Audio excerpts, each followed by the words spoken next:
Hey everyone, welcome to this tutorial. I'm Emmanuel. I'm an editor photographer, so let's get started. So now let me show you my process. Basically, when you open your images, so please, I'm using a MacBook Air, so sorry for Windows. Our shortcuts, I'll have to tell you Windows then.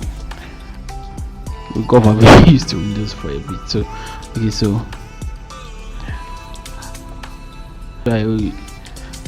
I try in this image. I did my photo filter first. I tried to get my balance of the color balance right, which I should have done since from camera because of the ambience from my setting. This is a new camera. It's on the A7R3, so not used to the system. But it's getting better every day. So I have to work in 16 bits. We have advantage of working in 16 bits. So followed by cropping the image. I love cropping my image from beginning so that I don't even deal with what will not be needed at the end.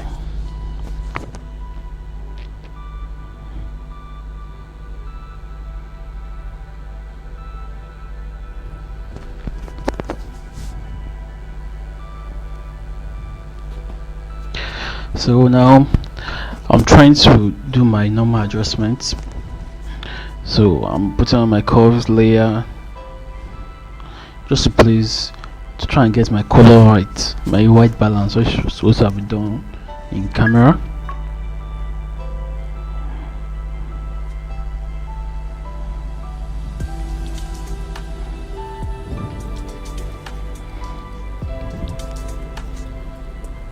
So now I'm touching my exposure values, just bring out the exposure of the image.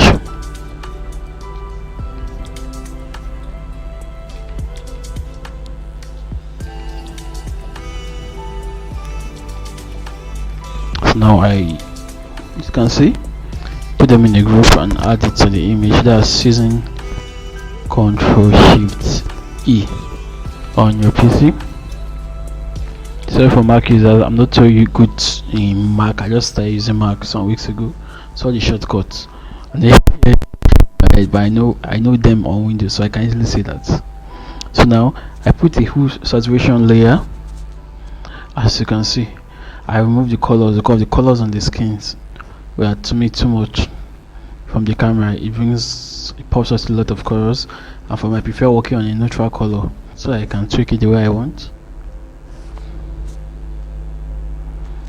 Now you can see we're done with that.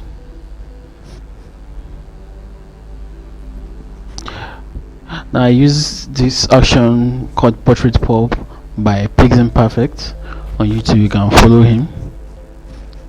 I'll put his link in the description. This is good. So when I'm working, most times I have some other people actions I work with. I have my own actions. You can see I see action 1 to 14. I have some others up to selective color I made myself. So this one pops out your pictures, bring them out in a very good way. I've tried others sharpening method, but I love this a lot. And with the directions it gives, we'll do a video on this separately one day. So again, in my curves layer, I love playing with my curves and levels adjustment layers. From adjustments, see adding some exposure. I'm trying to balance color balance or tone balance into the way I want it.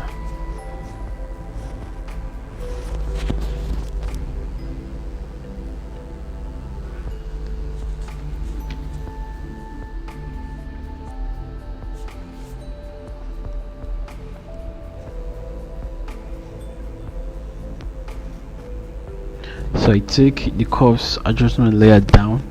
That does not have me tweaking the red and other sliders. The one at the top is what I'm going to use to adjust the skin color to balance. So I use for mostly balancing towards the knuckles, just skin balancing.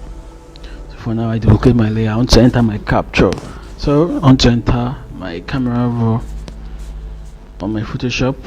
So I press my Ctrl Shift A, and that's if you're on PC, it should bring it out for you. So you see now. So this is how I do my settings for this image. And when I'm working like this, for this particular image, I made this image just due to the urgency they gave me. The person needed the image as soon as possible, so shot same day and edited between 3 hours. But this editing took me about 1 hour 57 minutes, so low rate 2 hours to do from beginning to the end. So just looking at it, look at the way how do you want your picture to be. Let's enter the basic panel here. We have the temperature. You take it to the right hand side to make your image warm, or you shift it to the left hand side to make it cool.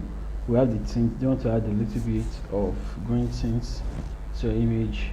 You want to add the magenta tint. So down there we have the exposures.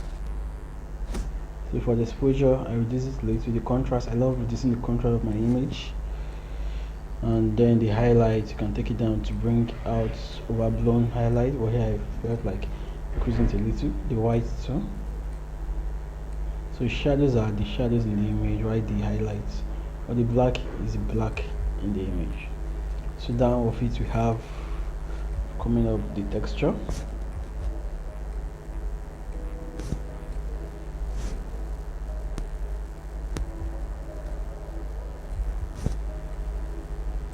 The texture is to add texture to the image in case this image was shot on a high mirrorless camera, high frame, full frame. I still had to increase the texture and a little bit of the clarity.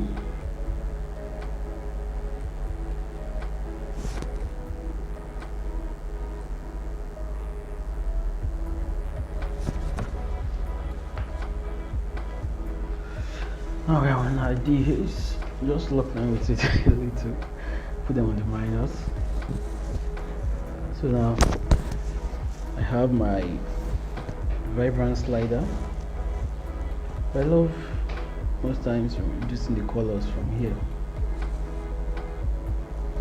Everyone have your own method, but I love reducing the colors, so I can easily add them with selective color or any other methods.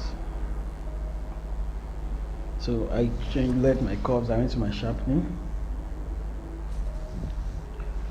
So let's add a little bit of details sharpening.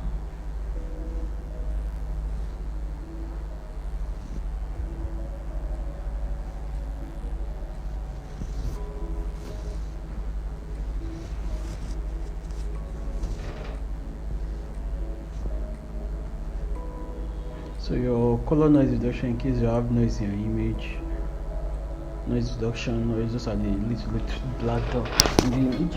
So to reduce that, you can use your noise reduction. After exporting the image, just like using a lot of noise or portraiture.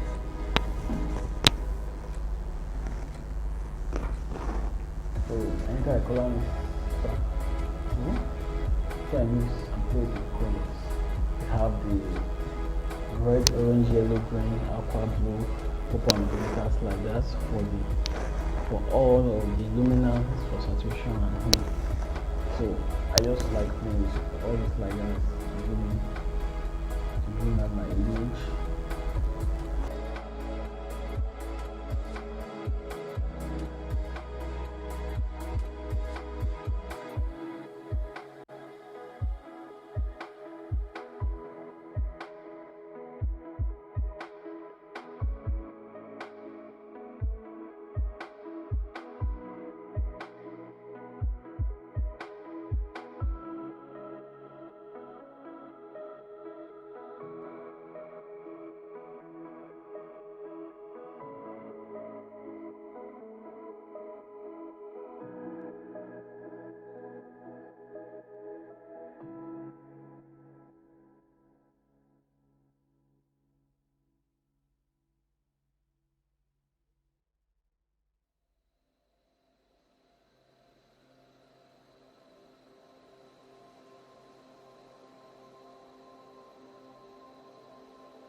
So now I'm at the color grading section.